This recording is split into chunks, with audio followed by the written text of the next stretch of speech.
Today, I'm going to talk about more midterm election updates, the Meta layoffs, and an update on Brittney Griner's Russian detainment. I'm Michele Carroll. Welcome to the News Diet, where I give you to-the-point news Monday through Thursday.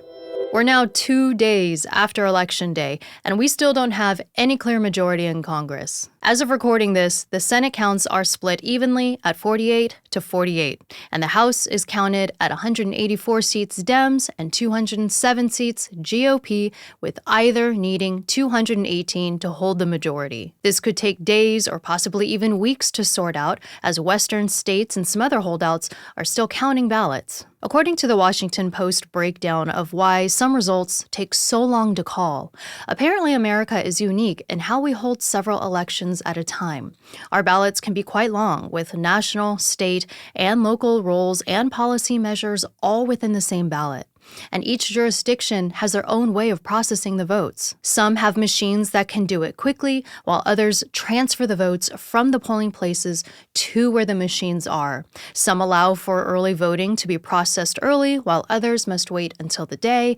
And speaking of early voting, they're now dealing with the rise and adoption of these alternative ballot types: early voting, absentee, mail-in votes, which sometimes arrive even after Election Day. Federal law requires some votes from active duty troops serving overseas to be accepted past Election Day, as well as that of their families. Also, if mail-in ballots are postmarked by the day, then those should be accepted too. So the slow counting comes down to the complexity of our systems, which have different rules and processes. Even though the new makeup of Congress is still unknown, there is one notable win that I did want to talk about, and that's the election of Progressive Maxwell Frost to the U.S. House to represent Florida's 10th Congressional District. Maxwell is 25 years old, making him the first member of Gen Z to be elected to Congress. This was the first election that Gen Z was eligible to run in, as the youngest age allowed is 25. The Poll Research Center considers anyone born between 1997 and 2012 to be considered Gen Z. Maxwell was endorsed by fellow progressives, Senators Bernie Sanders and Elizabeth Warren, and also Reverend Jesse Jackson. Before moving on to the next story, I just want to ask if you can hit that subscribe button so you can continue to get notifications on new episodes and follow along as the News Diet grows. A few days ago, I talked about the speculation of massive layoffs at Facebook parent company Meta. Well, yesterday, the official statement went out that the company would indeed be letting go 13% of its workforce, the first mass layoffs in its 18-year history. This comes out to about 11,000 jobs out of the company's 87,000 employees. Mark Zuckerberg later addressed the company and even blamed himself for the situation, saying, quote, "I want to take accountability for these decisions, for how we got here." And also, quote, "At the start of COVID, the world rapidly moved online and the surge of e-commerce led to outsourced revenue growth. Many people predicted this would be a permanent acceleration that would continue even after the pandemic ended. I did too, so I made the decision to significantly increase our investments.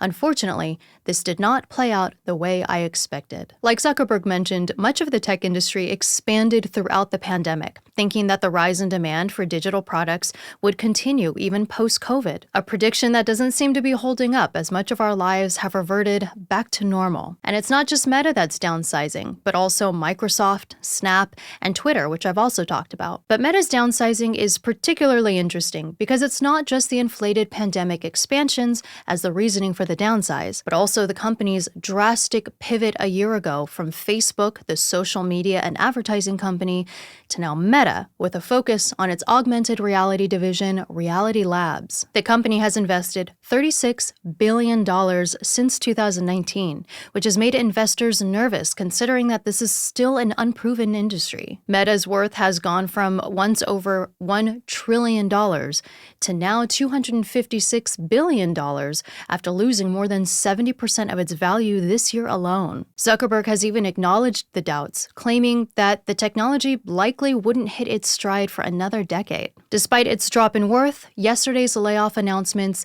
did seem to give some investors hope that maybe the company is rectifying its past mistakes of overexpansion and overspending. Meta stock, which has plummeted this year, rose by 4% after the announcement. WNBA star Brittney Griner has been detained in Russia for more than 8 months, and yesterday it was learned that she was being transferred from a jail near Moscow to instead a penal colony whose destination is unknown to even her legal team and the U.S. Embassy. You may remember that she was originally detained by Russian authorities after hash oil was found in her luggage at an airport. Before her arrest, she would often travel to Russia to play professional basketball during the American offseason. Since then, she's pled guilty to the charges and has been sentenced to 9 years in Russian prison. According to the New York Times reporting, transfers within the Russian penal system is a very opaque process that can take 1 to 2 weeks, in which Griner will be unable to contact the outside world and no one will know her location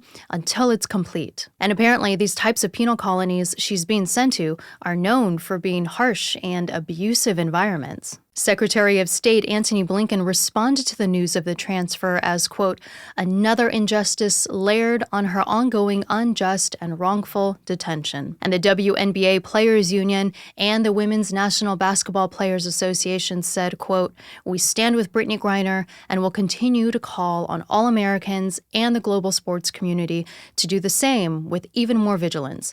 We are crushed that this scary, seemingly never-ending nightmare continues. Although unsuccessful so far, the U.S. has made attempts to secure her return, even considering a prisoner swap with Russian prisoners being held here in America. Griner is an all-star player and 2-time Olympic gold medalist, and some think that her detainment is being used as a political leverage, considering her arrest was only days before Russia entered Ukraine, which has since severely strained its relationship with the U.S.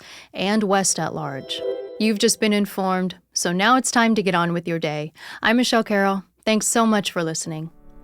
If you enjoyed the episode and want to continue following a healthier alternative for staying informed, where I forgo partisan fighting and fear-driven narratives and just get to the point, then please be sure to hit that subscribe button, as of course you'll get more of this show in your feed, and also you'll be helping this new channel grow and reject sensational media. Thank you so much for your support, and I can't wait to see you in the next episode.